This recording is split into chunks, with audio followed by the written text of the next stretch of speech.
بسم اللہ الرحمن الرحیم۔ امت مسلمہ قربانی کے دنوں کے متعلق نبی کریم مدنی مصطفیٰ احمد مجتبیٰ شافی معشر ساقی کوثر امام انبیاء راحت المشتاقین روح قلب سینہ فرماتے ہیں کہ جو صاحب نصاب ہے، جس کے اوپر صدقہ فطر واجب ہے، اس کے اوپر قربانی کرنا بھی واجب ہے۔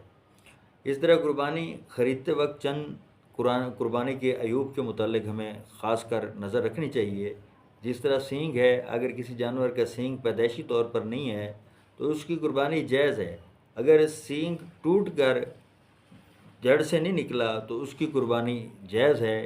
اسی طرح بعض حضرات یہ بھی فرماتے ہیں کہ سینگ جڑ سے ٹوٹ گیا ہے، اکھڑ گیا ہے، اور اس کے بعد جو سینگ والی جگہ گودا ہوتا ہے وہ گودا خشک ہو چکا ہے تو اس کی قربانی بھی جائز ہے۔ اس طرح آنکھ کے متعلق ہے کہ 1/3 سے کم بینائی ہے، اس کی رے ختم ہوئی ہے تو اس کی جائز ہے۔ ہاں البتہ کانا ہے یا اندھا ہے، ایسے جانور کی قربانی جائز نہیں ہے۔ اس طرح ناک اگر 1/3 سے کم کٹی ہوئی ہے تو اس صورت کے اندر اس کی جو ہے قربانی جائز ہے۔ اگر 1/3 سے زیادہ کٹی ہوئی ہے تو اس کی قربانی جائز نہیں ہے۔ اسی طرح خصی جانور، کسی قسم کا کوئی خصی جانور ہو تو اس کی قربانی بھی جائز ہے۔ اسی طرح زبان کے متعلق ہے کہ زبان جو ہے آدھی کٹی ہوئی ہے تو اس کی جائز نہیں ہے۔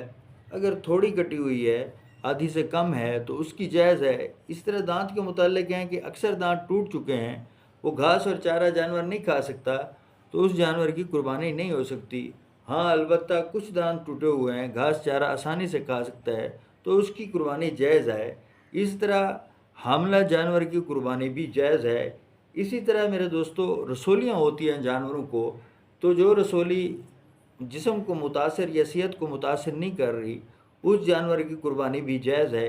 اسی طرح جو ہے تھن ہے، اگر اونٹنی ہے، گائے ہے یا بھینس ہے، اس کا ایک تھن خراب ہے تو اس صورت میں جائز ہے۔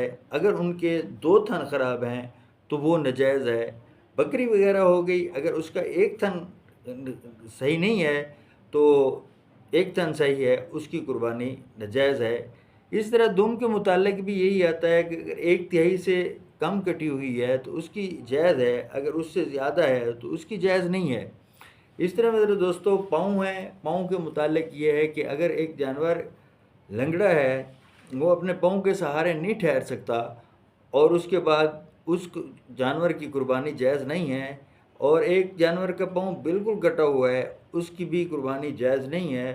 ہاں البتہ ایک جانور ہے، وہ اپنے پاؤں کا سہارا لے کے ٹھہر سکتا ہے، اس کی قربانی جائز ہے۔ اسی طرح ایک جانور لاغر ہے، وہ اپنے سہارے پہ کھڑا بھی نہیں ہو سکتا، چل بھی نہیں سکتا، ایسے لاغر جانور کی قربانی بھی ناجائز ہے۔ ہاں البتہ تھوڑا کمزور ہے لیکن چلتا پھرتا ہے، ایسے جانور کی قربانی جائز ہے۔ دعا ہے کہ اللہ تبارک و تعالی ہم سب صاحب نصاب مسلمانوں کو قربانی کا فریضہ انجام دینے کی توفیق عطا فرمائے۔